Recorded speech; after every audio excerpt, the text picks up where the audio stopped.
विद्यार्थ्यांनो, काल आपण आपल्या विज्ञान भाग 1 चा पहिला जो धडा आहे गुरुत्वाकर्षण तो सुरू केलेला होता आणि कालच्या आपण आपल्या लेक्चर मध्ये आपण त्या ठिकाणी गुरुत्वाकर्षण त्याचबरोबर बल व गतीतला संबंध, न्यूटनचे गतिविषयक 3 नियम आणि वर्तुळाकार गती व अभिकेंद्री बल याबद्दलची माहिती आपण कालच्या व्हिडिओ लेक्चर मध्ये घेतलेली आहे। तर आज आपल्याला या ठिकाणी या धड्याचा उर्वरित जो भाग आहे तो आपल्याला या ठिकाणी बघायचा आहे। तर विद्यार्थ्यांनो, आपल्या जगामध्ये मानवाने जे आहे अवकाशातील जे आपले ग्रह आहेत त्या ग्रहांचं तो पूर्वीपासूनच निरीक्षण करत आलेला आहे आणि त्या ग्रहांबद्दल त्याला मोठ्या प्रमाणात माहिती सुद्धा घेतलेली आहे। कोपर्निकस आणि गॅलिलिओ यांच्यापूर्वी माणूस जो आहे तो अवकाशातील जेही काही ग्रह आहेत त्या ग्रहांचं तो निरीक्षण उघड्या डोळ्यांनी करायचा। का बरे? तर तुम्हा सर्वांनाच माहिती की कोपर्निकसने दुर्बिणीचा शोध लावला आणि त्यांच्या पहिले आपल्याकडे दुर्बिणी उपलब्ध नव्हत्या, त्यामुळे उघड्या डोळ्यांनीच आपल्याला ग्रहांच्या गतीबद्दल किंवा ग्रहांबद्दल निरीक्षण करावं लागायचं। 16व्या शतकाच्या शेवटपर्यंत मानवाने या ग्रहाच्या गतीबद्दल फार मोठ्या प्रमाणात त्याने काय केली होती, माहिती गोळा केलेली होती आणि त्याच कालावधीमध्ये जोहानस केपलर नावाचे एक शास्त्रज्ञ आले होते। त्या शास्त्रज्ञांजवळ ही माहिती ऑलरेडी आपल्या सगळ्यांकडे असल्यामुळे त्यांच्याकडे ही माहिती होतीच आणि या ग्रहांचं निरीक्षण केल्यावर केपलरला असं आढळून आलं की हे जे काही आपले ग्रह आहेत हे ग्रह एका विशिष्ट नियमामध्ये, एका विशिष्ट मार्गामध्ये ते काय करत असतात, परिभ्रमण करतात आणि त्या संबंधी त्यांनी त्या ठिकाणी याच्यावर अभ्यास करून त्यांनी नियम तयार केले आणि त्याच नियमाला आपण केपलरचे नियम असे म्हणतो। त्याच नियमाला आपण काय म्हणतो, केपलरचे नियम असे म्हणतो आणि हेच केपलरचे नियम आता आपल्याला शिकायचे आहेत।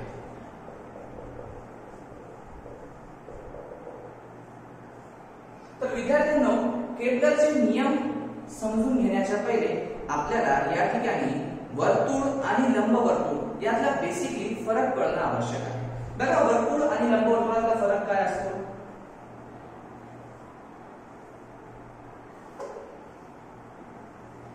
हा आपला एका प्रकारे हा वर्तुळ झालेला आहे।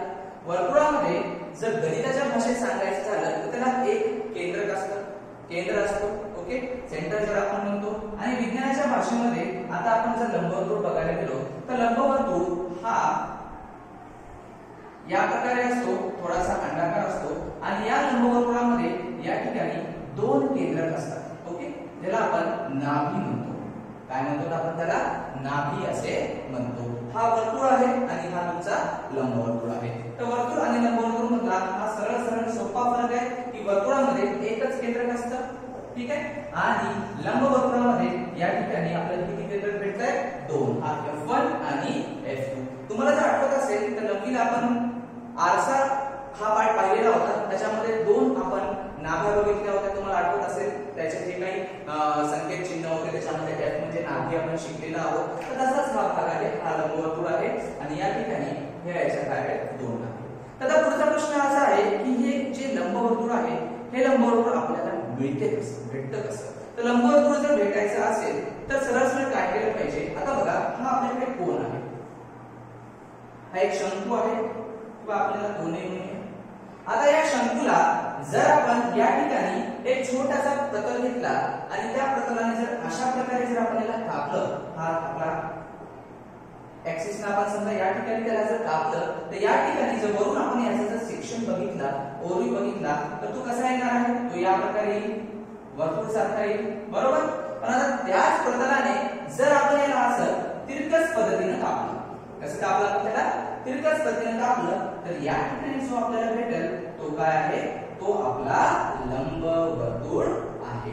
म्हणजे तुम्हाला जर लंबवर्तुळ भेटायचा असेल तर या शंकूला आपल्याला काय केलं पाहिजे? तिरकस पद्धतीने कापता आलं पाहिजे। म्हणजे शंकूला जर आपण तिरकस पद्धतीने कापलं तर आपल्याला काय भेटलं? या ठिकाणी लंबवर्तुळ मिळालेला आहे। तर विद्यार्थ्यांनो, आता हा जो काही लंबवर्तुळ आहे तर या लंबवर्तुळाला मी तुम्हाला आता सांगितलेलं आहे की 2 नाभी असतात, ठीक आहे, हा लंबवर्तुळ, या लंबवर्तुळाला या ठिकाणी दोन नाभी आहेत, एक नाभी आहे आपली F1 आणि एक नाभी आहे F2.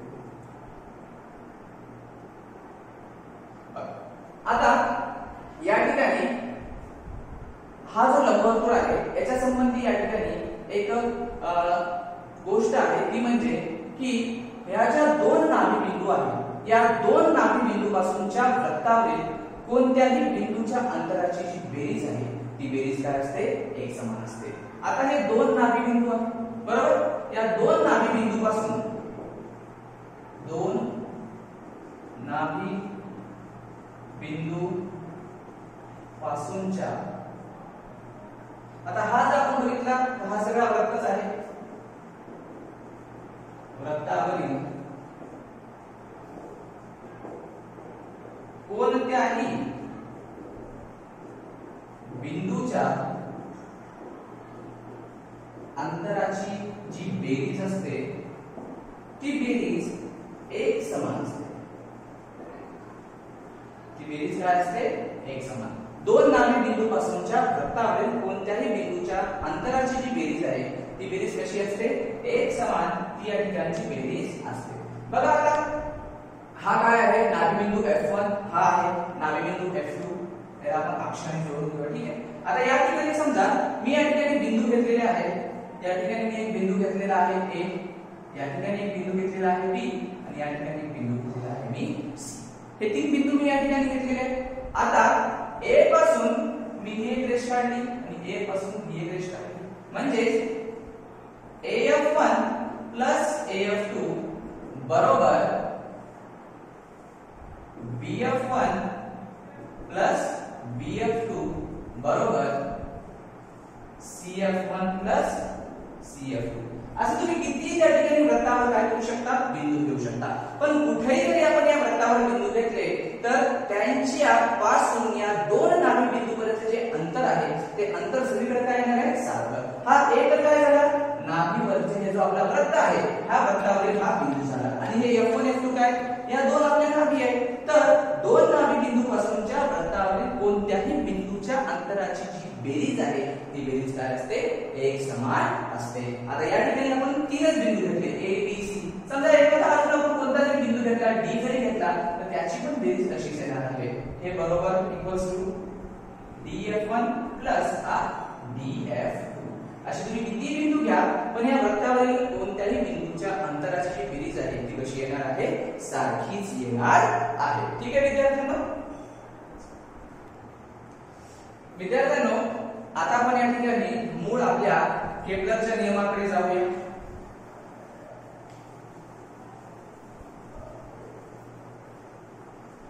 तर बघा केपलरचे एकूण या ठिकाणी तीन नियम आहेत. किती नियम आहेत केपलरचे एकूण, तीन नियम या ठिकाणी आहेत. तर आता आपण केपलरचा जो पहिला नियम आहे तो पहिला नियम बघूया.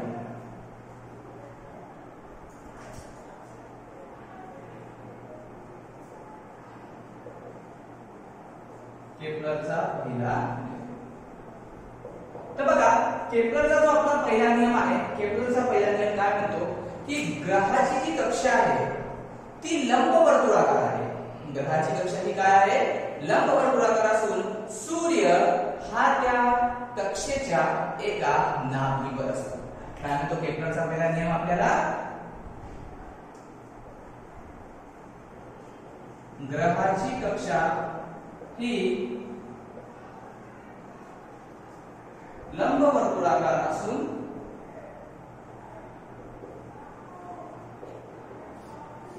सूर्य जो काही आपला सूर्य आहे तो सूर्य त्या कक्षेच्या एका नाभीवर असतो. हा काय झाला आपला केपलरचा पहिला नियम की ग्रहाची कक्षा ही लंबवर्तुळाकार आहे.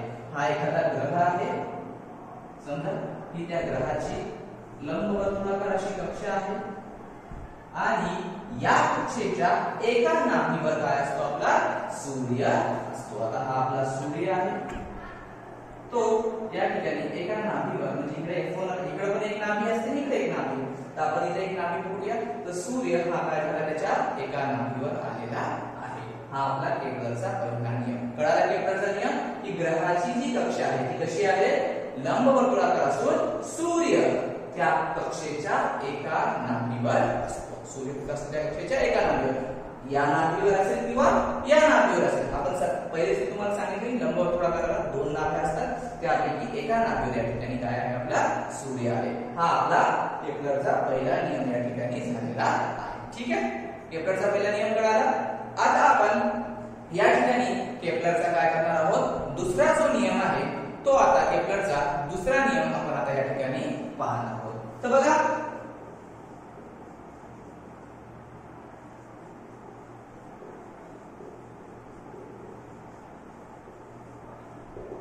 तर आता केपलरचा जो आपला दुसरा नियम आहे, केपलरचा दुसरा नियम आपल्याला दुसरा नियम जो आहे तो काय म्हणतो, तर केपलरचा दुसरा नियम आपल्याला काय म्हणतो की ग्रहाला सूर्याशी जोडणारी जी सरळ रेषा आहे, काय म्हणतो, ग्रहाला सूर्याशी जोडणारी जी सरळ रेषा आहे ती समान कालावधीमध्ये समान अंतर व्यापते.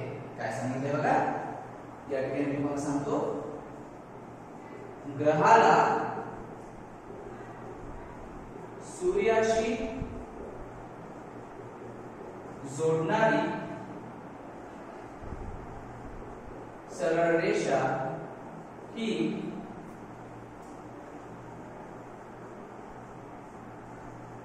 समान कालावधीमध्ये समान अंतर व्यापते.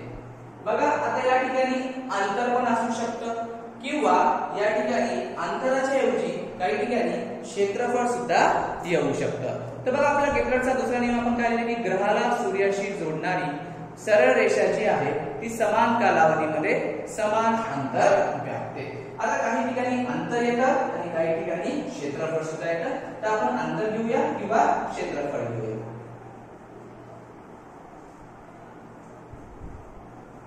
ठीक आहे, तर हा आपला केपलरचा दुसरा नियम आहे की ग्रहाला सूर्याशी जोडणारी जी सरळ रेषा आहे ती समान कालावधीमध्ये समान क्षेत्रफळ व्यापते. बघा त्याचं स्पष्टीकरण मी तुम्हाला या ठिकाणी देतो. आता यासाठी सुद्धा आपल्याला एक लंबवर्तुळाकार ग्रहाची कक्षा आपल्याला इथे काढायची आहे.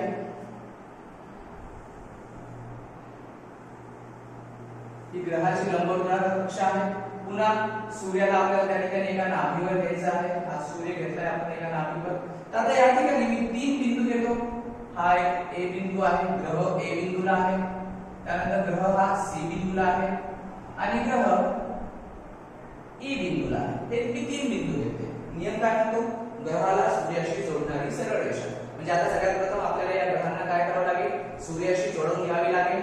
या ग्रहांच्या रेषेला आपण सूर्याशी जोडून घेऊ. ठीक आहे, आता या ज्या रेषा आहेत या समान कालावधीमध्ये समान क्षेत्रफळ ठेवतात. आता समजा या प्रत्येकासाठी एक समान कालावधी आपण काहीतरी ठेवूया.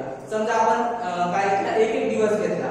ओके ना, ग्रहाला सूर्याभोवती परिभ्रमण करण्यासाठी जे आता आपण या ठिकाणी मोजतोय समान कालावधी आपण काय घेतला, एक दिवस घेतला. एका दिवसामध्ये समजा ए पासून हा ग्रह बी पर्यंत इथे जाईल, सी पासून एका दिवसात इथे जाईल डी पर्यंत आणि हा ई पासून एका दिवसात समजा इथपर्यंत जाईल. हा जरा तुमचा आहे. ठीक आहे, तर यांनी काय म्हणतात की समान कालावधीमध्ये तो समान क्षेत्रफळ व्यापतो.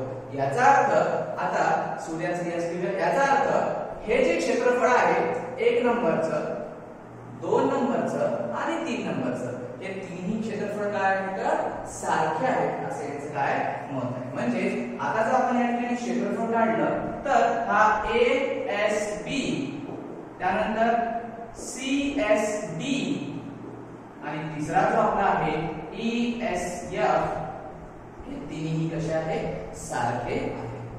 ग्रहाला सूर्याशी जोडणारी जी सरळ रेषा आहे ती समान कालावधीमध्ये काय करते, समान क्षेत्रफळ व्यापते. हा काय आहे आपला केपलरचा दुसरा नियम आहे. केपलरचा हा दुसरा नियम जर तुम्हाला समजला नसेल तर चांगल्या प्रकारे या आकृती आकृतीला बघून घ्या, तुम्हाला केपलरचा जो हा दुसरा नियम आहे तो या ठिकाणी समजून येईल. आता आपल्याला केपलरचा तिसरा नियम बघायचा आहे.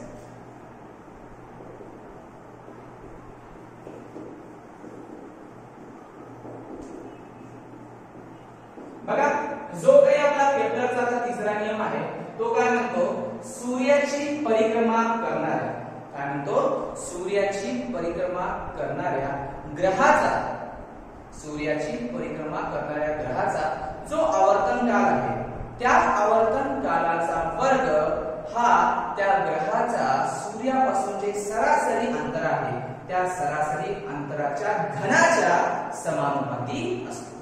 काय म्हणलेलं आहे, एखादा ग्रह आहे तो काय करतोय, सूर्याभोवती परिभ्रमण करतोय. तर सूर्याभोवती परिभ्रमण करणारा जो ग्रह आहे त्या ग्रहाचा जो आवर्तन काल आहे त्या ग्रहाच्या आवर्तन कालाचा वर्ग हा त्या ग्रहाचं सूर्यापासून जे अंतर आहे त्या अंतराच्या घनाच्या व्यस्तानुपाती असतं. ठीक आहे, तर सॉरी ग्रहाच्या अंतराच्या समानुपाती असतं. ठीक आहे, तर या ठिकाणी मी तुम्हाला नियम लिहून देतो की बघा,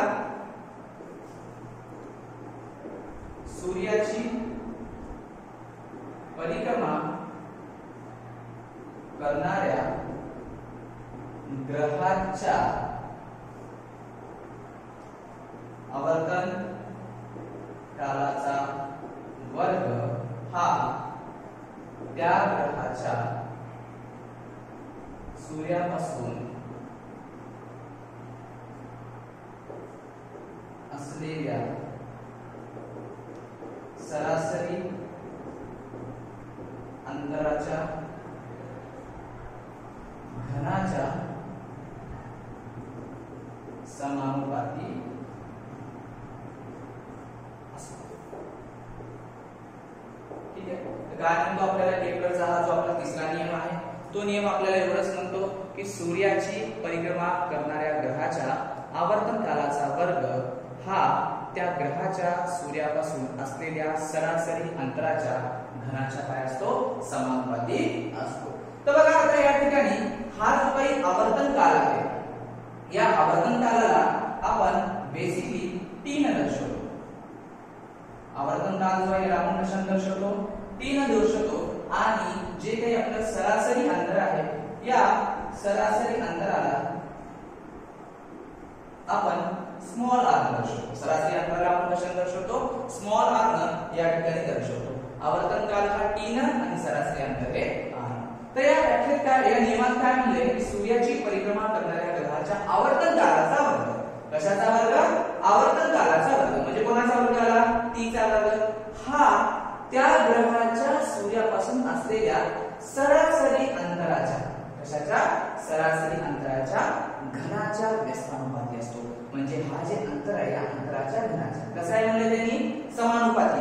इथं आपल्याला चलनाचं चिन्ह द्यायचं, समानुपाती म्हणलेलं आहे. व्यस्तानुपाती म्हणलं असतं तर आपण एक छेद घेतला असतो. इथे काय म्हणलेलं आहे, समानुपाती म्हणलेलं आहे. त्यामुळे आपण काय घेतलेलं आहे, समचलन या ठिकाणी घेतलेलं आहे. मग आता आपल्या सर्वांना माहिती आहे हे जे चलन आहे या चलनाचं चिन्ह काढून आपल्याला बरोबर आणि काय द्यावं लागतं, स्थिरांक द्यावा लागतं.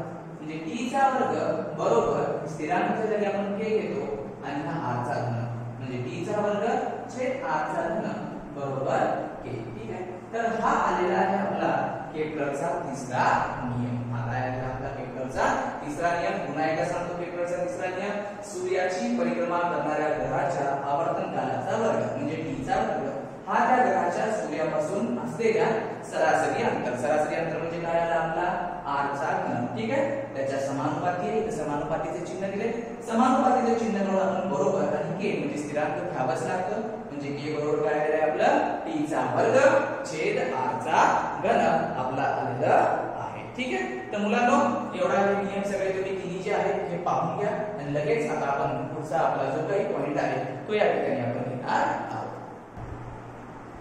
विद्यार्थ्यांनो आपण केपलरचे तिन्ही नियम बघितलेले आहेत. आता आपण न्यूटनचा वैश्विक गुरुत्वाकर्षणाचा सिद्धांत जो आहे तो या ठिकाणी आता आपण बघूया.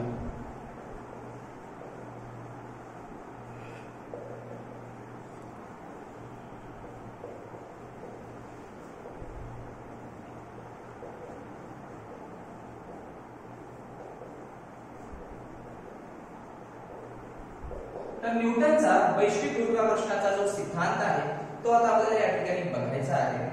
तर न्यूटनचा वैश्विक गुरुत्वाकर्षणाचा सिद्धांत आता आपल्याला बघायचा आहे. तर न्यूटनने काय केलं, केपलरचे जे तिन्ही नियम होते या केपलरच्या नियमाचा त्यांनी अभ्यास केला. केपलरच्या नियमाचा अभ्यास करून न्यूटनने वैश्विक गुरुत्वाकर्षणाचा सिद्धांत मांडला. आणि हा वैश्विक गुरुत्वाकर्षण सिद्धांत त्यांनी काय मांडला, त्यांनी हे सांगितलं की जगातील प्रत्येक ज्या काही दोन वस्तू आहेत या दोन वस्तूंमध्ये काय असतं, आकर्षण बल असतं. काय सांगितलं त्यांनी, जगातील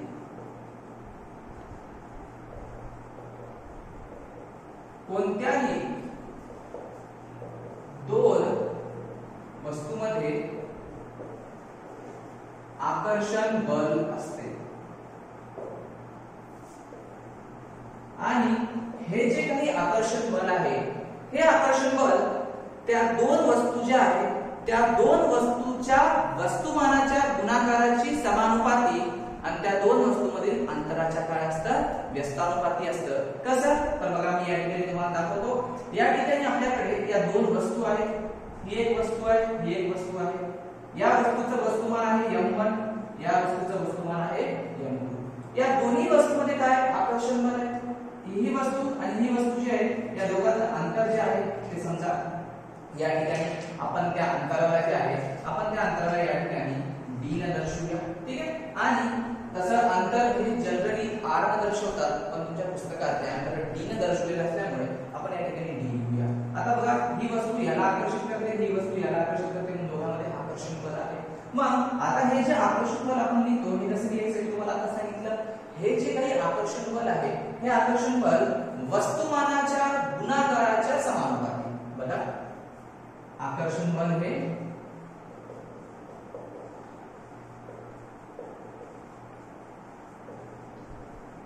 वस्तुमानाच्या आकर्षण बल हे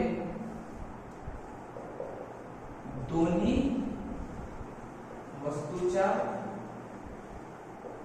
वस्तुमानाच्या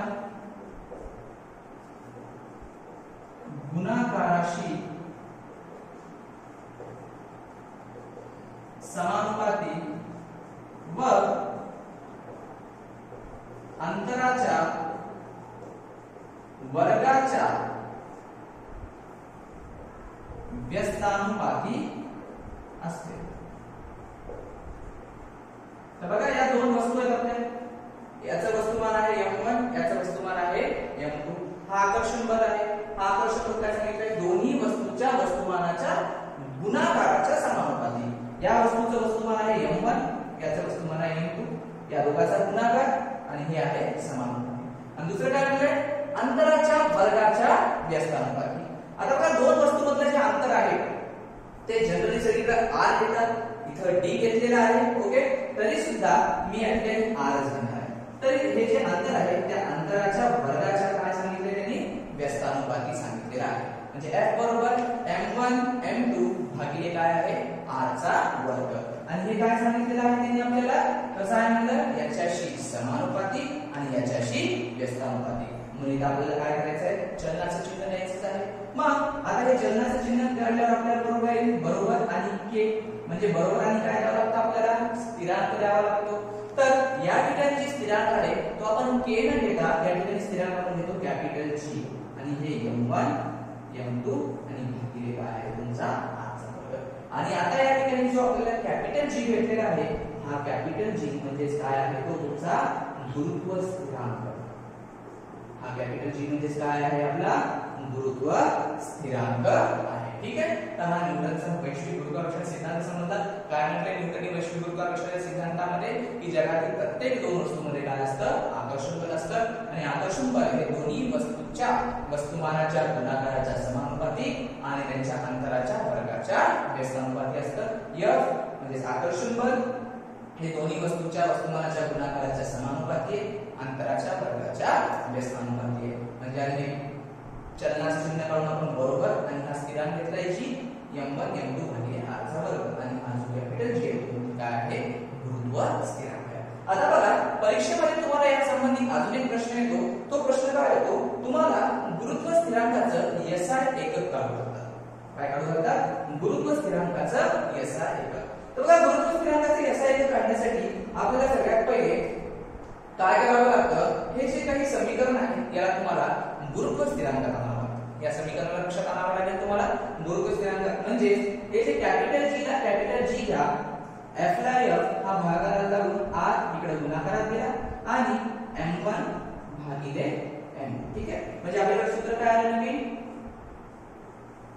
कॅपिटल जी बरोबर f गुणिले r चा वर्ग भागिले m1 आणि m2. तर ते लिहून आपण इथे आता इथे लिहूया गुरुत्व स्थिरांकाचे SI एक सूत्र काय, कॅपिटल G बरोबर F गुणिले R चा वर्ग भागिले m1 आणि m2. आता SI एकक जर तुम्हाला काढायचं आहे या सूत्रात म्हणजे गुरुत्व स्थिरांकाचं, तर तुम्हाला हे गुरुत्व स्थिरांक ज्याच्यामुळे आलेलं आहे, हे जे काही सूत्र ज्याच्यामुळे आलेले आहे, या सूत्रातील प्रत्येक ज्या काही या ठिकाणी पॅरामीटर आहेत, ज्या प्रत्येक राशी आहेत, त्या प्रत्येक राशीचं तुम्हाला काय माहित असणं आवश्यक आहे, एकक माहित असणं आवश्यक आहे. या ठिकाणी बघा हा F आहे, F म्हणजे असतं बल, बलाचं SI एकक काय असतं, न्यूटन असतं. ओके, CGS एकक आपल्याला नाही काढायचं आहे, ते अर्क आहे, त्याची गरज नाही. R म्हणजे काय आहे, या ठिकाणचं दोन वस्तूंमधलं अंतर आणि अंतरचं SI एकक काय असतं, मीटर असतं. M1 M2 हे काय आहे, वस्तुमान आहे आणि यांचं m1 आणि m2 हे जे दोन वस्तुमान आहे, वस्तुमानाचे एकक काय असतं, किलोग्रॅम असं आपण हे असतं. ठीक आहे, बघा या ठिकाणी मग F म्हणजे बल आहे, त्याचे एक लिहितो मी इथे न्यूटन, गुणिला R म्हणजे काय आपलं अंतर आहे, अंतराचं काय आहे, मीटरचा वर्ग आणि हे भागिले हे काय आहे तुमचं वस्तुमान, वस्तुमानाचं याचं घ्या किलोग्रॅम, या वस्तुमानाचं घ्या किलोग्रॅम. म्हणजे काय आलं, न्यूटन मीटरचा वर्ग भागिले किलोग्रॅमचा वर्ग. कोणी कोणी याला असे लिहितं, हे भागाकारातलं केजीचा वर्ग, हे घातांकाच्या नियमानुसार वर आल्याच्या नंतर ते काय होतं, मायनस होतं, केजी -2 असं पण लिहिल्या जातं, किंवा न्यूटन मीटर स्क्वेअर पर केजी स्क्वेअर असं लिहा, किंवा याला वर घेतल्यावर ते केजी -2 होतं. आणि बघा हे जे काही कॅपिटल जी आहे, या कॅपिटल जी ची जी किंमत आहे ती 6.07 गुणिले 10⁻11 न्यूटन मीटरचा वर्ग पर केजीचा वर्ग एवढी त्याची काय आहे किंमत आहे. काय किंमत आहे त्याची, 6.07 गुणिले 10⁻11. ठीक आहे, तर ही आपल्या कॅपिटल जी ची किंमत आहे. कॅपिटल जी ची किंमत काय आहे, 6.67 काय आहे, 6.67 into 10⁻11 न्यूटन मीटर स्क्वेअर पर केजी स्क्वेअर. तर आता बघा या ठिकाणी हा जो काही तुमचा बल आहे, फोर्स आहे, हा आकर्षण बल वस्तुमानाच्या गुणाकाराच्या समानुपाती आहे, अंतराच्या वर्गाच्या कसा आहे तो व्यस्तानुपाती आहे. मग आता जर या ठिकाणी आपण काय केलं, यांचं जर वस्तुमान वाढवलं, वस्तुमान जर आपण दुप्पट केलं तर आकर्षण बल पण काय होणार आहे, दुप्पट होणार आहे. कारण हे कसं आहे, हे दोन्ही एकमेकांना समानुपाती आहे. समानुपाती म्हणजे हा वाढवला तर हा सुद्धा काय होईल, वाढेल. म्हणजे वस्तुमान जेवढं जास्त असेल आकर्षण बल तेवढंच काय होणार आहे, वाढणार आहे. याला दुप्पट केलं तर हा पण दुप्पट होईल. आता याच्यातलं अंतर आहे, आता काय याच्यातलं अंतर, r म्हणजे काय आहे, अंतर आहे. आता हे जे अंतर आहे, या अंतराला जर आपण काय केलं, दुप्पट केलं, अंतराला वाढवलं, अंतराला वाढवल्यावर आकर्षण बल काय होईल, वाढेल का कमी होईल. तर त्यासाठी बघा यांच्यातलं चलन हे काय आहे, व्यस्तानुपाती आहे. व्यस्तानुपातीचा अर्थ हा की याला जर वाढवलं तर हा काय होईल, कमी होईल, किंवा याला कमी केलं तर हा काय होईल, वाढेल. ठीक आहे, व्यस्तानुपाती म्हणजे उलट. मग आता जर आपण अंतराला काय केलं, या ठिकाणी अंतराला जर आपण या ठिकाणी दुप्पट केलं तर याच्यातलं जे बल आहे, आकर्षण बल आहे, ते चौपट कमी होईल. किती कमी होईल, चतुर्थांशाने त्यांचं त्या ठिकाणी काय होणार आहे, ते कमी होणार आहे. ठीक आहे, तर या प्रकारे आपण हे न्यूटनचा वैश्विक गुरुत्वाकर्षणाचा सिद्धांत बघितलेला आहे. न्यूटनचा वैश्विक गुरुत्वाकर्षण सिद्धांत म्हणजे हा बघितल्याच्या नंतर आपण कॅपिटल जी म्हणजे गुरुत्व स्थिरांक हे काढलेला आहे. गुरुत्व स्थिरांकाचं जे SI एकक आहे न्यूटन मीटर स्क्वेअर पर केजी स्क्वेअर, ते SI एकक पण काढले. आणि जी गुरुत्व स्थिरांक आहे त्याची जी किंमत आहे ती किती आहे, 6.67 गुणिले 10⁻11 न्यूटन मीटरचा वर्ग पर केजीचा वर्ग. ही किंमत आपण या ठिकाणी बघितलेली आहे आणि ती किंमत तुम्हाला लक्षात ठेवायची, कारण त्यानंतरच्या सर्व गणितामध्ये आपल्याला ती किंमत काय करायची आहे, वापरायची आहे. तर अशा प्रकारे न्यूटन गुरुत्वाकर्षणाचा सिद्धांत आपला संपलेला आहे. तर उद्याचा जो काही आपला उर्वरित लेक्चर आहे त्यामध्ये मी तुम्हाला एकसमान वर्तुळाकार गती किंवा अभिकेंद्रित बलाचे परिणाम जे आहेत ते सांगणार आहे.